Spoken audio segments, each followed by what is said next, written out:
Ok, donc salutations les amis, j'espère que vous allez bien et en tout cas bienvenue dans cette vidéo. Je suis clairement avec Monsieur Idrissa. C'est un gros plaisir pour moi de venir ici à la ferme. Ouais, le plaisir est partagé. Vraiment, ça a été un parcours très long parce que si Absolument, j'avais absolument. su, je devais descendre à Bobo, mais je suis descendu à Ouaga. Mais ça ne fait rien, l'objectif. Dans les embouteillages. Ah, ce n'est pas facile. Alors vraiment, Ok. la question que je me suis posée, c'est de temps en temps, on est Ouais. avec des oranges parce que moi je suis de la filière avocat. Et Ok. au pays, je fais beaucoup dans l'avocat et les gens Absolument. s'intéressent à dire pourquoi tu ne fais pas aussi les agrumes. Je vois. Je réponds généralement que je n'ai pas assez d'informations sur les agrumes, Mhm. mais je connais au moins quelqu'un qui a assez d'informations. Et donc Naturellement. je pourrais programmer un voyage pour aller le rencontrer. Et voilà pourquoi je suis clairement au Burkina Faso et je suis clairement venu pour avoir pas mal d'idées, pas mal de choses sur les oranges. Et je crois clairement que pendant notre parcours, on pourrait avoir ces informations-là et ce qui est sûr, ça nous aidera. Donc, Ouais. avant de commencer, je souhaiterais vraiment savoir quelles sont les variétés que tu cultives ici et tu choisis quelles par rapport à quelles. Oh, une très belle question. Avant de commencer, je vais te remercier pour l'effort que tu as déjà fourni parce que c'est pas donné à tout le monde de quitter un pays pour venir dans un autre et puis apprendre. C'est ça, ouais. Parce que c'est en faisant ça qu'on grandit. Et après, les gens vont voir que nous sommes en train de faire des chiffres et puis ils sont étonnés. Donc, je suis Idrissa Tarbakdo, donc de Agro-Innovation. Donc, nous sommes clairement dans la ferme là où on fait beaucoup plus la production, qui est un peu très loin de la ville de Bobo-Dioulasso, donc l'accessibilité n'est pas facile. Ah ouais? Je l'ai fait secouer. Non, ce n'est pas facile là. Ok. Donc ici, il faut comprendre que nous sommes à côté d'un pied de Tangelo Orlando. Donc c'est une variété que nous cultivons ici vraiment à grande échelle.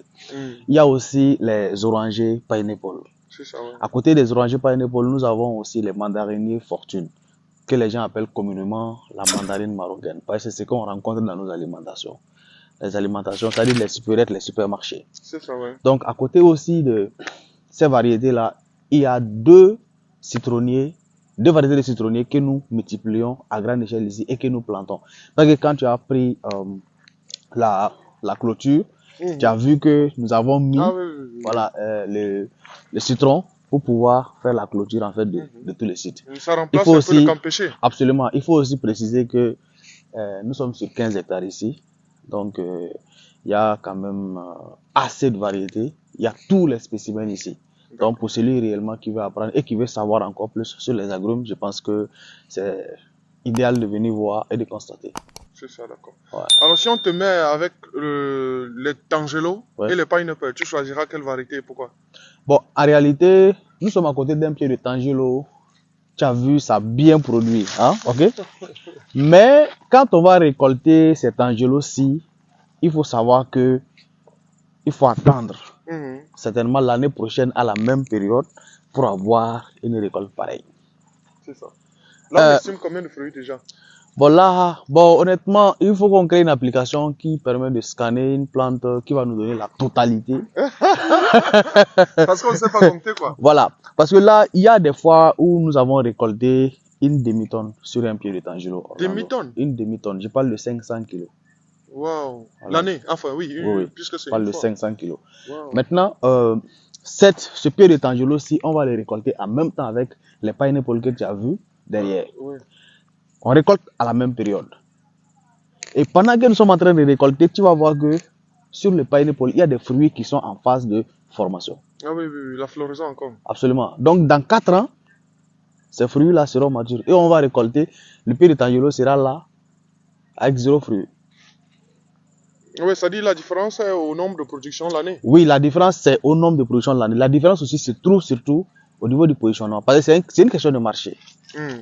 Tout de suite là, tous ceux qui ont les Tangelo, tous ceux qui ont peut-être les orangers, ils vont tous récolter à la même période. Chacun va courir pour chercher son marché. Mais à un moment donné, quand nous on aura des pineapple, les fruits de pineapple disponibles ici, qu'on peut vendre, mais les gens n'ont pas d'orange. Donc, c'est en ce moment que ça devient encore plus intéressant. C'est-à-dire la première production des orangers pineapple coïncide avec la grande récolte de toutes les variétés d'agrumes. Mais la deuxième coïncide avec la contre-saison en tout cas. Bon, si on parle de contre-saison, en fait, c'est pas bien vu ici. Je veux dire, la deuxième récolte coïncide et il n'y a plus d'orange sur le marché burkinabé. Il faut certainement, c'est les Ghanéens qui importent, bon, le truc, comment on appelle ça, les oranges du Ghana pour que ça puisse rentrer. Et cet orange-là, c'est trop fade. Ça n'a même pas le goût d'orange, quoi. Tu vois. D'accord. Ça dit, c'est un problème de positionnement. Ouais, il faut se positionner. Ouais. C'est très important. Et en général, peut-être faire les deux. Fin de compte. Non, même au-delà des deux, même. Au-delà des deux. Oui, Plus de on a aussi les recherche. Valencia du Nigeria. Ouais. Et même Thompson qui existe aussi. Oui, absolument. Parce que le truc, pour moi, la richesse se trouve dans la diversité. Ah ouais. Il faut diversifier les choses. Surtout les mandarines fortune. Bon, après, tu vas voir que j'ai un pied à côté là. Quand tu vas récolter ça, quand tu l'épluches et que tu suces, tu vas te rendre compte que il y a orange et puis il y a orange, tu vois, non? D'accord. Bon, regardant l'itinéraire technique, quels sont les points marquants? C'est-à-dire les dimensions du trou, c'est comment? Parce que ça, c'est fondamental pour moi. Oui, nous sommes dans un pays quand même où le sol n'est pas aussi meuble. Ah ouais. Donc, si tu as la possibilité de faire un labour de défoncement chez toi, tu peux venir juste écarter un peu la terre et puis planter ton arbre. Ah, mais ici, nous ne pouvons pas jouer ce jeu-là. Il faut obligatoirement faire un trou minimum de 50 cm de profondeur et 50 de diamètre. Ah ouais, ça, avant maintenant de prendre la plante, tu dois, quand tu le plantes, il faut apporter 5 kg de matière organique suffisamment décomposée. Ouais. Ici, nous, on plante avec le biochar, qui est un processus de carbonisation de la balle de riz. Ah ouais? Ouais. Et ça tient bien parce que cette plante-là n'a pas 10 ans. Non, celui-là, le verger même a 9 ans aujourd'hui. Ça veut dire qu'à partir de 2026, le verger aura 10 ans. 10 ans, ouais. Et là, si on fait déjà 500 kilos, c'est approximatif pour moi 1000 fruits là. Parce que ça peut faire... Non, un peu plus de 1000 fruits même. Oui, un peu. Bon, l'autre élément qu'il faut ici préciser, c'est quand tu regardes la taille, ça te donne en même temps... Parce que quand moi je regarde comme ça, je sais qu'en fait les employés n'ont pas arrosé suffisamment. Ah oui. Ah ouais? Oui. Enfin, le problème d'eau reste majeur dans nos pays là. Ouais, surtout ici. Ouais. Non, partout. Ouais. C'est vrai qu'ici c'est encore plus grave parce que chez nous il pleut plus, mais jusque-là, les petites périodes de saison, ce n'est pas aisé. Donc, j'ai très bien reçu pour la mise en place. Et surtout après, le trou, il faut que le trou soit beaucoup plus large. Je dis ça parce que le système racinaire en fait des agrumes, les agrumes, les racines ne s'enfoncent pas dans le sol. Il faut savoir que le système racinaire est tendu. Oui. Donc ça veut dire que le système racinaire ne part pas au-delà de 50 cm de profondeur. Ah, en profondeur? Oui. D'accord. Voilà. Donc cela dit, c'est la largeur qui est intéressante. La largeur est beaucoup plus intéressante. Voilà. Ouais. Et puis, avec l'expérience de 9 ans que tu as, les densités, c'est quoi à l'hectare? La conclusion? En conclusion, moi je peux recommander quelqu'un de faire jusqu'à... Si tu as le temps pour être dans ton verger à chaque moment et que tu peux tailler permanemment tes arbres, après chaque récolte, tu dois mettre tes plantes dans des conditions de stress hydrique, eh bien, tu viens maintenant, tu tailles. Maintenant, si tu n'as pas le temps pour tailler, je vais dire, celui qui a le temps pour tailler, lui peut mettre jusqu'à 825 pieds à l'hectare. Wow. Avec des dimensionnements comme 4 mètres entre les lignes et 3 mètres entre les pieds sur la ligne. Je comprends, ouais. Voilà. Mais si tu n'as pas le temps et que tu bouges beaucoup, mon frère, il faut faire 400 pieds. Ouais, donc 400 pieds, c'est la 5 sur 5, mon frère. Tu fais ça et tu laisses les plantes là se développer comme ils veulent. Et d'ailleurs, c'est ce qui se passe ici. On ne fait pas de taille ici. Il n'y a pas d'opération de taille ici. Voilà. Donc, si tu dois reprendre un verger aujourd'hui, en tant que personne ou bien entreprise, tu vas à 800 ou 400? Je pars à 825. Voilà, pour optimiser. On a déjà même commencé ça dans d'autres sites. C'est déjà 10 minutes. Ouais. Donc, à la chute, comme on disait, après on l'a mise en place, parce que, le plus dur peut être de planter, mais il y a une étape majeure qu'on appelle le suivi. Alors, ici, est-ce que vous faites des fertilisations régulières sur l'année? Oui, on fait des fertilisations régulières sur l'année. C'est très important d'ailleurs parce que on fait jusqu'à 4 fertilisations chaque année et de façon croissante. En quantité. En quantité. Puis une plante qui a une année d'âge comparativement à une plante qui a 3 ans d'âge, tu vois quand même que ils n'ont pas les mêmes besoins nutritifs. Je comprends très bien. Donc du coup, c'est des fertilisations minérales ou bien chimiques? J'allais dire engrais. Bon, on fait les deux. Parce que nous travaillons beaucoup plus avec la fiente de poule. Mais nous privilégions la fiente de poule pondeuse que la fiente de poulet de chair.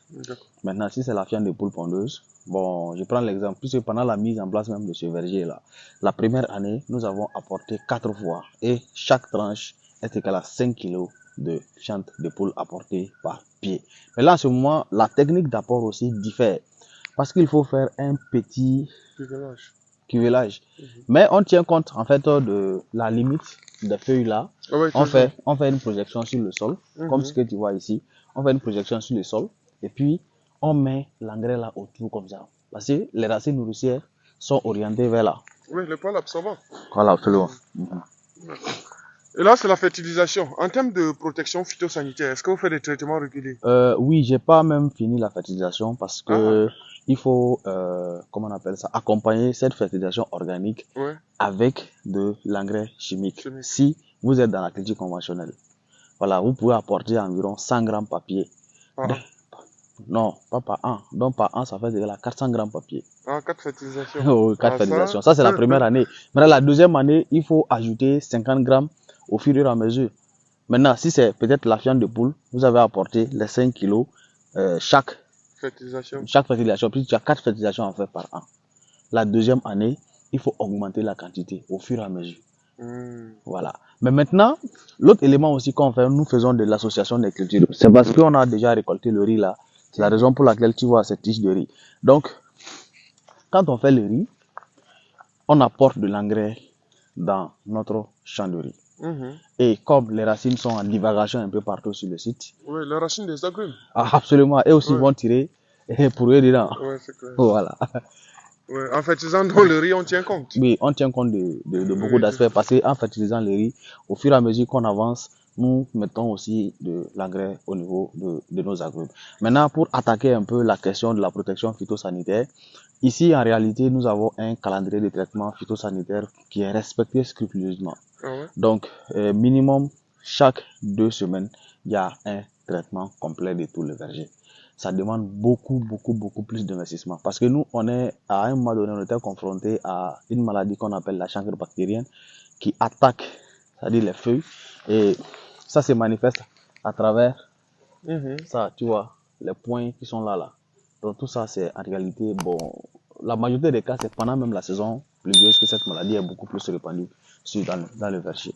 On lutte contre ça de façon permanente. On lutte contre cette maladie de façon permanente. Ça semble être intéressant parce que si tu ne sais pas le faire, tu ne sais pas vendre les fruits. Oui, absolument, mais ce qui est intéressant est que les produits même qu'on utilise pour lutter contre ça, même quand les fruits sont en phase de maturité, tu as toujours la possibilité d'utiliser ce produit-là parce que c'est un produit qui est autorisé en agriculture biologique. D'accord. Voilà. Donc on appelle communément Idefix. Voilà. C'est courant sur le marché. Oui, non, c'est courant sur le marché. Ouais, c'est courant sur le marché.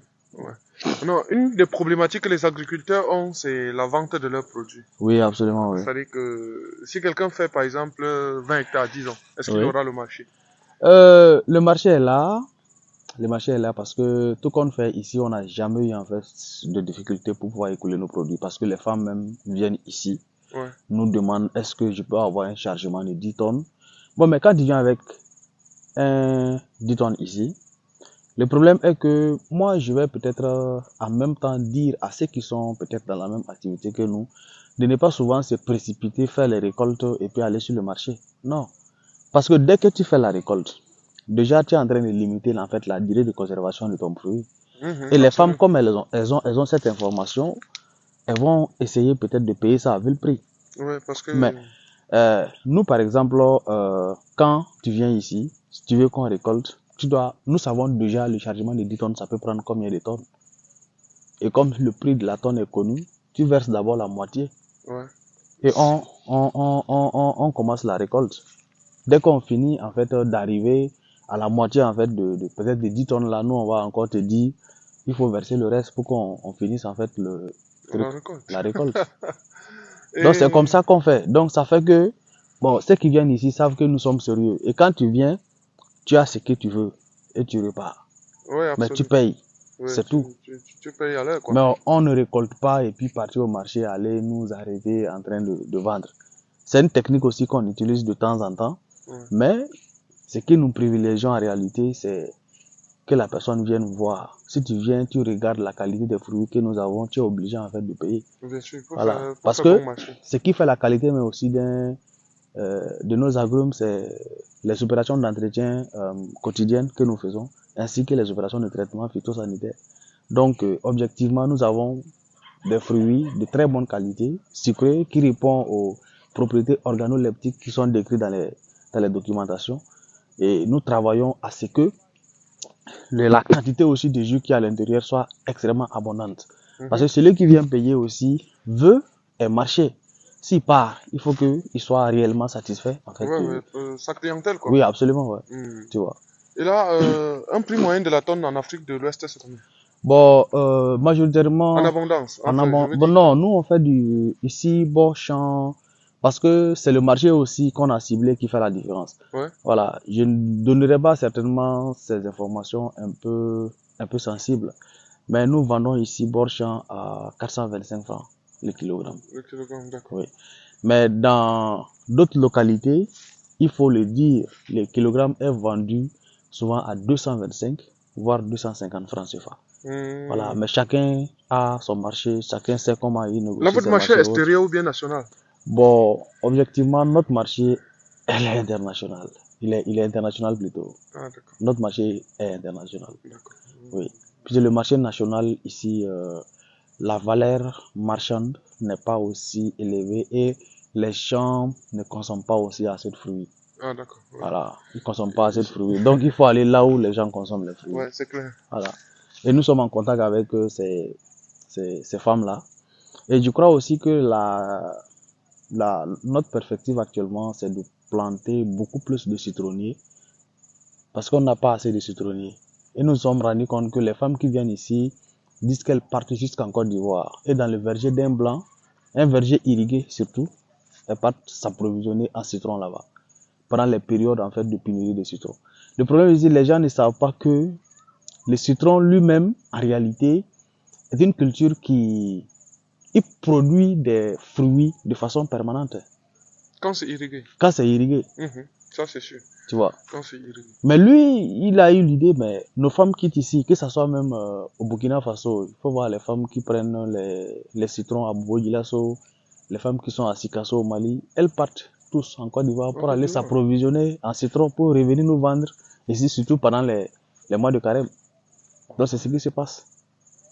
Ça dit, enfin, le citron même est recommandé sur le plan santé. Donc... Oui, c'est la raison pour laquelle même, je pense que cette année on a déjà commencé parce qu'on a mis environ 825 pieds de citron sur 1 hectare. Mais ça c'est dans l'autre ferme au niveau de ce qui est juste à côté de la ville de Bobo-Dioulasso. En tout cas, Idrissa, c'était un gros plaisir. Je crois qu'on a pas mal d'informations. Le plaisir est partagé. Donc, ce que je suis... Parce que nous, en Afrique centrale, on a ce petit retard dans ce genre de trucs-là.